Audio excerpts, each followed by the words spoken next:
I think all countries, all epidemiologists you talk to will agree that herd immunity is the one thing that will eventually slow down the spread of this virus.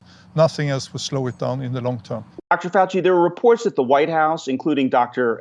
Scott Atlas, one of the president's advisors on the coronavirus task force, may now be embracing herd immunity as a policy and may favor the so-called Great Barrington Declaration, under which only people at high risk of dying would be protected from the virus. Do you think herd immunity is a viable strategy for the U.S. to adopt? Yeah, Dan, thank you for giving me the opportunity. I'll tell you exactly how I feel about that. That, again, is another trap, because when you talk about the Great Barrington Declaration, what they say in there and then what is implied are two different things. They say, A, we need to protect the vulnerable. I totally agree with that. No problem. That's apple pie and motherhood.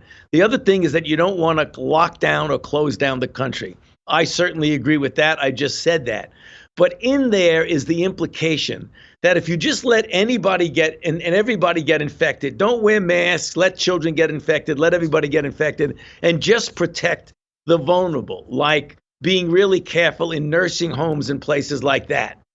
That doesn't work, because in our community, there's maybe a third of the population, depending upon how you figure it, that are vulnerable and would be prone to getting serious complications from COVID-19 disease. It is impossible, and we've never protected those people in the community. They're not in nursing homes where you can do things in nursing homes. You have the elderly, obese people, people with underlying conditions like heart disease, diabetes, and other conditions. If you let infections rip, as it were, and say, let everybody get infected that's going to be able to be getting infected, and then we'll have herd immunity, quite frankly, that is nonsense. And anybody who knows anything about epidemiology will tell you that that is nonsense and very dangerous. Because what will happen is that if you do that, by the time you get to herd immunity, you will have killed a lot of people that would have been avoidable.